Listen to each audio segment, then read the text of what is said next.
রান্নার একটা বই পড়তে পড়তে অর্থাৎ ঠাকুরবাড়ি এই রান্নাটা পড়লাম, বেশ ভালো লাগলো। ভাবলাম যাক বানানো যাক তাহলে। তো চলুন শুরু করা যাক আজকের রেসিপিটি। হ্যালো এভরিওয়ান, আমি মিতা। স্বাদের সফর চ্যানেলটিতে জানাই আপনাদেরকে অনেক অনেক স্বাগত। আপনারা প্লিজ ভিডিওটা শুরু থেকে শেষ পর্যন্ত দেখবেন।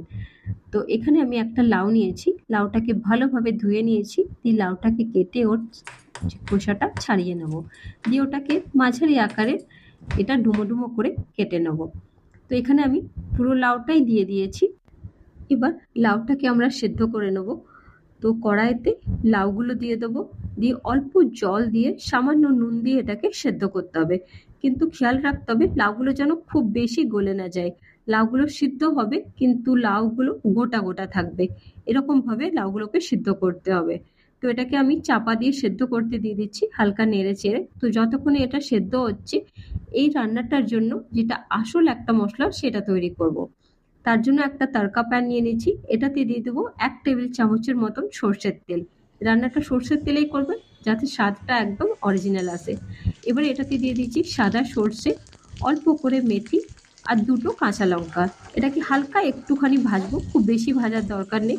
এটা থেকে একটা সুন্দর গন্ধ বেরোলে গ্যাসটা বন্ধ করে দেবো, দিয়ে এটাকে ঠান্ডা হতে রেখে দেবো। যতক্ষণে এটা ঠান্ডা হচ্ছে, এদিকে আমি একবার লাউটা চেক করে নিচ্ছি। লাউটা থেকে অল্প জল বেরিয়েছে আর অল্প জল আমি দিয়েছিলাম। তো লাউটা আরেকটু সেদ্ধ হবে। তো এটাকে আরেকবার আমি চাপা দিয়ে একটুখানি সেদ্ধ করে নিচ্ছি 3-4 মিনিটের মতো। এবার দেখুন লাউটাও সেদ্ধও হয়ে গেছে কিন্তু গলেও নি। এবার এটাকে একটা বাটিতে আমরা ঢেলে নেব, ঢেলে এটাকে ভালোভাবে ঠান্ডা করার জন্য রেখে দেবো। তো যতক্ষণে আমার লাউটা ঠান্ডা হচ্ছে, এদিকে যে মশলাটা আমি বানিয়ে রেখেছিলাম সেটাও ঠান্ডা হয়ে গেছে। তো এটাকে আমি শিল নোড়াতে আজকে বেটে নেবো, যেন যে রান্নাটা আমি করেছিলাম সেটার আসল টেস্ট আমরা পাই। আপনি চাইলে এটাকে মিক্সিতেও বেটে নিতে পারেন। তো এখানে আমি মশলাটা বেটে নিয়েছি ভালোভাবে। তো এখানে না নিজের স্বাদ অনুযায়ী আপনি মশলাটা কম বেশি করতে পারেন, কিন্তু মেথিটা একটুখানি অল্পই দেবেন, কারণ মেথিটা খুব বেশি দিয়ে দিলে কিন্তু তেতো ভাব হয়ে যাবে। তো এখানে আমি মশলাটা খুব ভালোভাবে বেটে নিয়েছি। এবারে লাউটাও আমার খুব সুন্দরভাবে ঠান্ডা হয়ে গেছে। এটাতে যে মশলাটা আমি বেটে রেখেছিলাম সেটা দিয়ে দেবো। দিয়ে দেবো এক ছোট বাটির 1 বাটি নারকোল কোড়া। আপনি নারকোলটাকে বেটেও ইউজ করতে পারেন। এবার আমি এটাতে দেবো টক দই।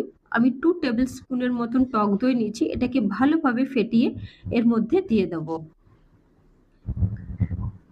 এই তিনটেতে না একদম, এই রান্নাটা ভীষণই সাধারণ কিন্তু সত্যি বলছি রান্নাটার টেস্ট একদম অসাধারণ। এটাকে ভালোভাবে আমরা মিশিয়ে নেবো যেন নারকোল দই আর মশলাটা ভালোভাবে লাউয়ের সাথে মিশে যায়। আর এই সবগুলো মিশাবার পর না এটা থেকে সুন্দর একটা গন্ধ বেরোচ্ছিল। তো এটা আমাকে ভালোভাবে মিশিয়ে নিয়েছি। এবার একটা কড়াই গরম করে এটাতে আমরা 2টো তেজপাতা দিয়ে দেবো, দিয়ে যেই লাউটা আমরা মেখে রেখেছিলাম সেই লাউটা দিয়ে দেবো।